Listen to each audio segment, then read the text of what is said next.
Good morning. So today I'm going to start a new entry in my art journal, and this time I've decided that I'm going to do a weaving. I am going to weave the pages on either side of the pocket that I created last time. So this is the pocket that I made in my book to keep things in, but I want to have kind of a nice surface here and here. So I'm going to make a weaving out of these two pages. I also think it'll give it a little bit more structure to these pages and keep them from wearing out as much when I'm stuffing the pocket with whatever I stuff it with. So I'm going to show you how to do that today. The first thing I'm going to do is, starting with this page, I'm going to fold the page in half down the center of the page. So this way. I'm going to fold it in half. Let me do that while I sit it down. Now once I fold it in half, I'm actually going to use the borders of the page to help me determine where I'm going to make the cut. So I'm actually not going to draw and measure out anything on this page. I'm going to allow the margin at the top to be my margin, the margin on the side to be my margin, and the margin at the bottom. Okay? And I'm going to just assume that most of these sentences, probably didn't pick the best page for this, I realized. Maybe I'll fold it the other way. I'm going to assume that the sentences that are printed on that page are already equally spaced. So I'm going to follow like every other sentence or every third sentence as my cutting line to cut my pages. So I'm going to lay this down and I'm going to start cutting right here on the margin. I'm going to cut down at the top of this sentence. Then I'm going to move over probably 2 sentences and cut down again, and over 2 sentences and cut down again. I'll do that and then I'll come back and show you. Okay, so I finished doing that, and I'm going to try to give you a little bit of close-up here. I cut right along the top edge of the first sentence's letters. Now I will tell you that I cut along the top edge of the lowercase letters because there are a lot more of them to go by. Then I skipped down 2 sentences and cut along the top edge of the lowercase letters. You might find it easier to cut along the bottom edge. I realize that. So however it works for you, just you want to probably keep it uniform, but you know, the truth is you could do them all different sizes. Weaving is okay to change it up a little bit. It makes your pattern in weaving a little bit different. Rather than a checkerboard design, you could get something a little bit different looking. In fact, you could even cut those lines, you know, kind of wavy or zigzagged back and forth to create an even different pattern. But you might want to start out simple on the first side, and then when we go to do the other side of my pocket, do something a little different.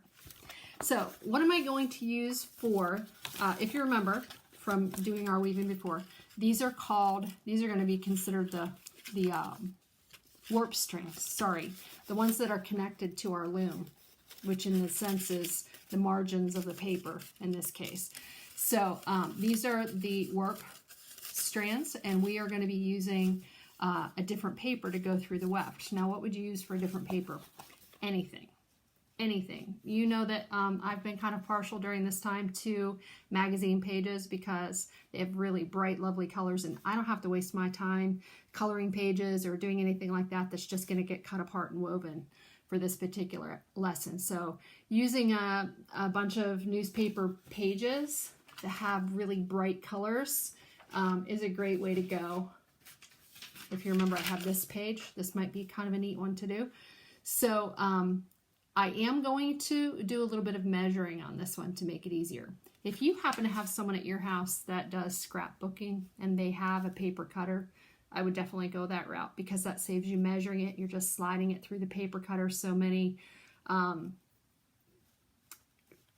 fractions of an inch or however your paper cutter works, and slicing those pieces off. It's important that the width of your page is the same width as your weaving. You certainly don't want to waste all your time cutting those pieces if they're not going to be wide enough to stretch the whole way across. So make sure that the picture that you're using is at least as wide as the margins on your paper. So just to be sure, you could lay it underneath that page trace around it and make sure that you have a good size for what you're doing. And then you're going to trim those into weft strips that you can weave across. I'm going to do that now and I'll come back and show you what I did. So just a little update to show you the line that I traced the edges of my papers to make sure that the colored part is at least as big as my page and wider than the margins that I'll be weaving them in between. Okay, so I'm just going to take a minute here to say something. I don't know about you, but sometimes during this time I have had lots of energy and I get started with something and I run out of steam fast.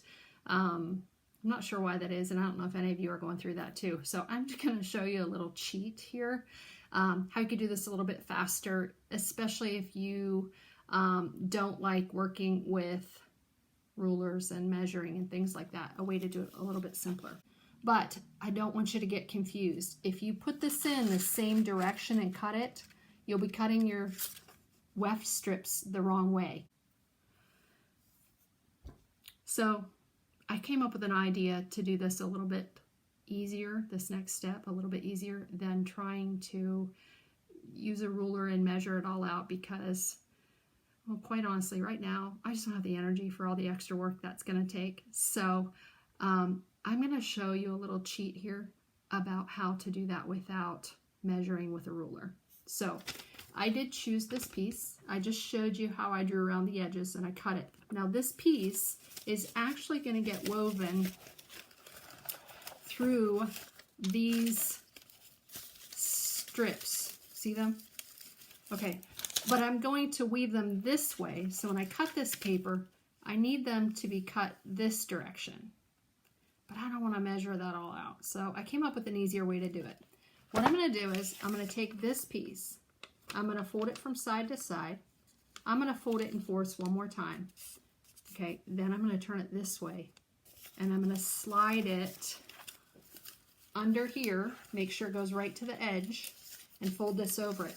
Now I'm going to use these cut lines here as my guides for where to cut the paper that I have folded up in between there.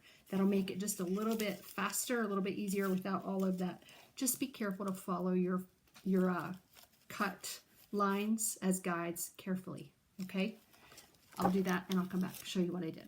So I'll just give you an update. I started out really simply doing it that way, but without paying attention, I let my paper slide a little bit, so my cut started to get a little crooked. I readjusted it and kept cutting, and I should probably have enough strips here to do this. So just make sure that after you cut 1 or 2 strips that you make sure you push that colored magazine page back up against the folded edge while you're cutting so it doesn't move. Now, mine didn't all fall apart, but I do want them to fall apart, so any part that didn't get snipped, if it's not perforated enough to just pull it off without ripping it too much, I can use my scissors to go back in there and cut them again, but I think mine's going to work okay this way. All right, let me finish doing this, and then I'll come back and show you the weaving. Okay, wow, I'll tell you what, if I've learned anything from all of this, it's how to maneuver an iPad while you're trying to videotape. It's very difficult. So right now I'm precariously propped up on a couple of books trying to hold this at an angle that shows you what I'm doing easier than looking at my face and not seeing it. Hopefully it won't crash while we're doing this. Okay, so the next step is I'm going to take one of my long colored paper strips. Now keep in mind, the other side maybe not so pretty. So when I weave this, it's going to show on both sides of the page. Maybe if I'd have planned a little bit better, I would have picked a color, a page that has pretty colors on both sides. I didn't do that. I'm not going to worry too much about it right now. I can figure out a different fix for that later. All right, so on this page where I have these strips, I'm going to start with this weaving. And just a reminder of how weaving works is you are going to go over, under, over, under, over, under, over, under. And you choose whichever way you start. It doesn't matter. I can go under the first strip or over it. I'm going to go under it because that's my first slit there. So I'm actually, if you look, I'm actually going over this strip and under the second one because this is my margin strip. All right. And I'm going to just keep going that. So sometimes rather than over, under, I think pick it up, leave it down, pick it up, leave it down, pick it up, leave it down, pick it up, leave it down, Go on to the next one, pick it up, leave it down. Now sometimes it definitely takes two hands to do this because you're going to have to be able to pick and pull those things through there. Pick it up, leave it down, pick it up, leave it down, pick it up, leave it down. And then when I take this, those of you in second grade or who remember doing this in second grade, we do that little push it down to the ground. So I start my weaving by pushing that strip all the way down. And isn't that kind of pretty? It kind of looks like a rainbow across there. Now, my next strip that I weave across, what I'm going to do is do the opposite of this one. So this one, I went under the very first strip. That means that this time I'm going to go under the margin and boop, pop out here and go over the first skinny strip. So I'm going to leave that one down, pick this one up. I should be doing the opposite with this next row of what I did with the first one. If it looks exactly the same as the first row, you're doing it wrong. Pull it out and start over again.